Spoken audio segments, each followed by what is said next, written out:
Assalamualaikum warahmatullahi wabarakatuh. Ketemu lagi dengan saya Nopi Sulastri Channel. Kali ini saya akan share mengenai 5 poin penghambat pengajuan KPR khususnya di Puri Sesak Panjang 2. Yang pertama yaitu BI checking. Kenapa BI checking? Karena proses BI checking ini paling menjadi tolak ukur dalam proses pengajuan KPR. Karena ada beberapa konsumen yang sering tidak terbuka kepada marketing ataupun developer terkait proses bank. Dimulai dari pinjaman, terus cicilan ke bank. Nah, kadang tidak terbuka.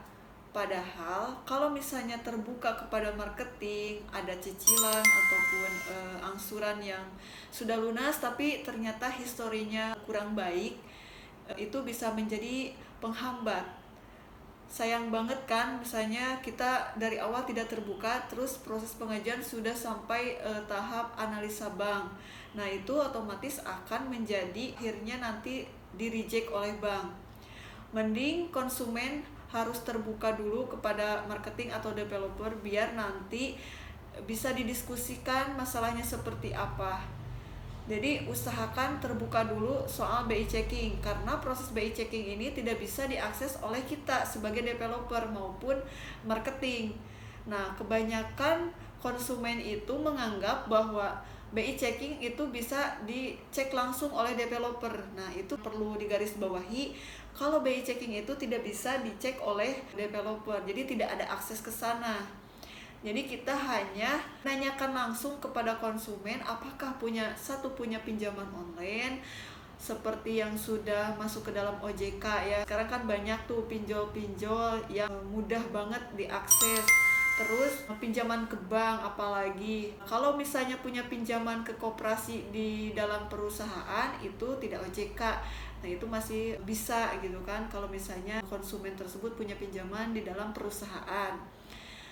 Nah, untuk konsumen yang sudah selesai masa cicilan, jadi misalnya dia tuh punya cicilan motor tapi sudah selesai tahun kemarin misalnya, itu bisa, namun kita tanya kembali ke konsumen apakah proses pembayarannya itu pernah telat atau lewat dari masa jatuh tempo. Karena kalau misalnya berturut-turut sampai 3 kali, itu kan historinya mempengaruhi. Seperti yang pernah kita hadapin, konsumen itu punya cicilan, selesai maksudnya cicilannya, tapi ternyata dia pernah ada keterlambatan pembayaran. Nah, itu menjadi titik poin untuk proses pengajuan yang bisa menghambat. Nah, mungkin beliau bisa meyakinkan bank pemberi KPR dengan cara langsung ke OJK. Biasanya kita arahkan ke OJK seperti itu. Yaitu mengenai KTP dan kartu keluarga. Apalagi proses KTP dan KK ini belum diupdate. Misalnya si pengajuannya itu suaminya, terus dia tuh baru menikah, terkadang statusnya tuh belum dirubah, jadi belum diupdate gitu kan. Nah, otomatis dia statusnya masih single, tapi ternyata dia kan punya buku nikah. Nah, itu kan belum diupdate secara Disdukcapil. Nah, itu harus diupdate dulu baru diajukan pemberkasan. Nah, karena kan proses pembuatan KTP atau pencetakan KTP dan KK ini membutuhkan waktu yang lama, sementara kita ditarget untuk pemberkasan yang waktunya tidak lama, makanya kita bisa menggunakan surat sementara. Biasanya kalau misalnya kita pengajuan KTP itu belum bisa dicetak nih KTP-nya, jadi kita surat keterangan atau suket biasanya. Nah, itu bisa diajukan ke KPR. Nah, daripada nanti setelah masuk bank nanti akan ada berkas yang harus disusulkan, daripada seperti itu mending oleh developer kita diberitahu gitu kan, ini segera diupdate dulu kalau misalnya statusnya masih single, karena kan ini statusnya sudah menikah. Nah, seperti itu. Terus juga termasuk yang pengajuannya itu masih KTP luar daerah atau misalnya luar kota gitu, itu harus memiliki kartu domisili sementara. Kalau misalnya pengajuannya suaminya, nah Untuk istrinya misalnya tinggal di kampung, itu nggak perlu kalau istrinya buat bikin kartu domisili sementara. Tapi si suaminya ini yang harus bikin ke kelurahan. Nah, tahapannya ini gampang sebenarnya. Kartu domisili sementara ini tahapannya itu tetap harus ke RT dan RW sebagai kartu pengantar. Nah, setelah mendapatkan surat pengantar dari RT dan RW, baru bisa berangkat ke kelurahan. Nanti kelurahan akan mencetak, entah itu berupa kartu atau surat, karena kan ada yang berbentuk kartu dan berbentuk surat.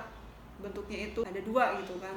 Nah, ini yang harus menjadi perhatian konsumen, karena tidak mudah juga proses dari RT, RW ke kelurahan, karena kan membutuhkan waktu juga. Nah, diusahakan kita harus mempunyai target misalnya RT dan RW-nya harus available, misalnya waktunya kapan nih, karena kan kalau RT dan RW ini ada yang bekerja atau tidak bekerja. Nah, kita harus janjian nih dengan RT dan RW supaya bisa berangkat ke kelurahan.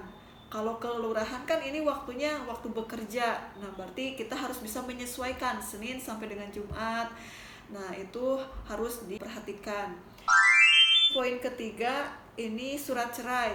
Misalnya pasangan yang mohon maaf misalnya sudah bercerai tapi belum ada surat cerainya atau akta cerainya, sementara si suami pengajuan KPR, statusnya sudah cerai tapi belum ada surat cerainya, itu tidak bisa ya. Jadi harus buat dulu akta cerainya baru bisa pengajuan. Karena kalau misalnya statusnya bercerai tapi di kartu KK atau KTP-nya masih menikah, otomatis nanti setelah akad prosesnya ini dianggap masih menikah gitu. Dan nanti proses akad itu harus dihadirkan. Nah, makanya ini yang akan menghambat. Jadi para pengajuan KPR ini harus benar-benar berkasnya komplit gitu. Tidak boleh nanti setelah perjalanan pengajuan ternyata baru memberitahu kepada developer, ternyata mohon maaf saya sudah cerai dengan istri saya. Nah, sementara harus dibuktikan secara surat gitu kan dari pengadilan agama gitu. Terus yang keempat, surat belum memiliki rumah atau surat keterangan tidak bekerja. Bisa jadi yang pengajuan ini suami atau istri, terus misalnya pengajuannya istri, suaminya tidak bekerja.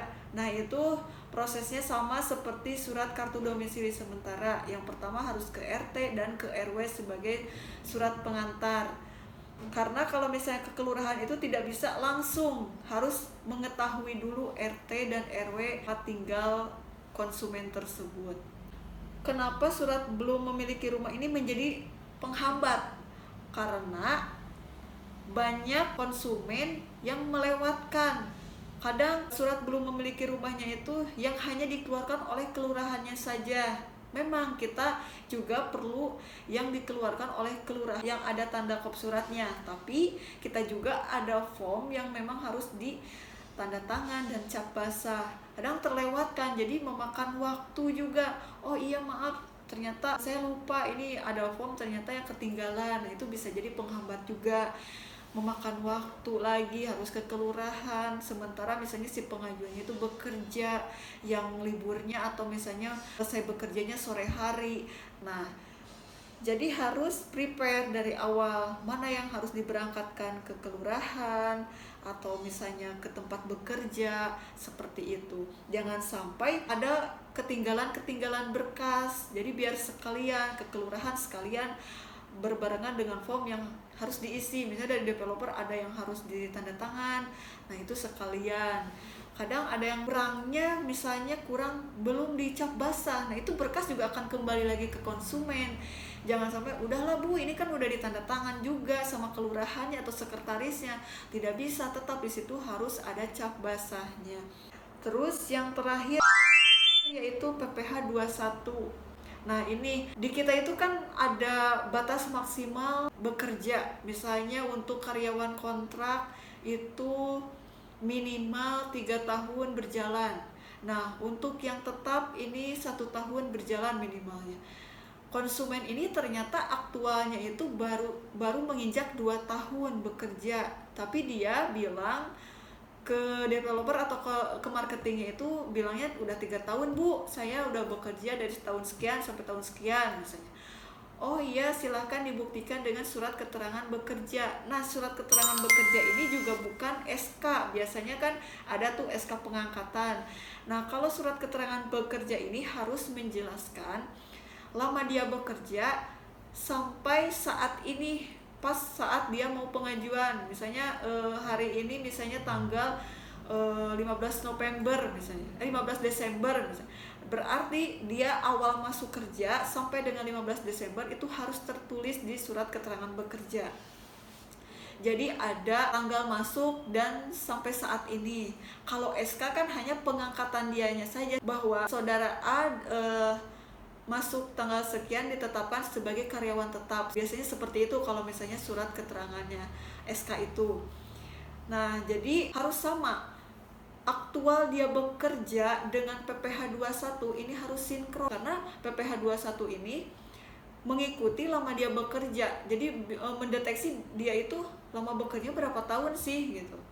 Karena ini juga akan dianalisa oleh pihak bank.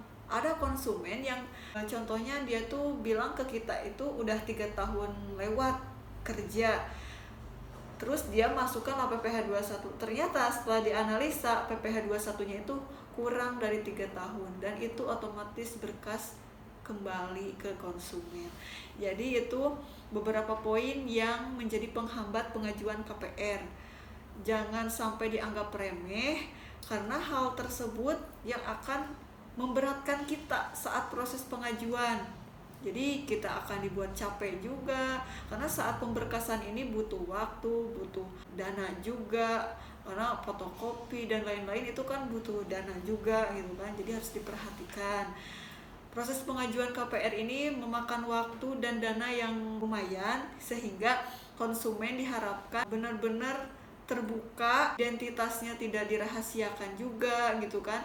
Jadi syukur-syukur bisa diskusi dengan marketingnya, kendalanya dari mana. Jadi setiap pemberkasan itu, jadi kita tidak menutup akses. Ketika dia sudah pengajuan atau sedang pemberkasan, itu dibiarkan saja. Jadi ketika konsumen ada kesulitan, itu bisa dikonsultasikan dengan marketingnya atau developernya. Jadi nanti ada solusi seperti apa. Developer atau marketingnya akan memberikan saran kepada konsumen saat pemberkasan. Jadi pemberkasan itu bisa dengan cepat, karena pemberkasan di kita juga ada batasan waktu. Jadi kita kejar-kejaran dengan waktu. Nah, seperti itu.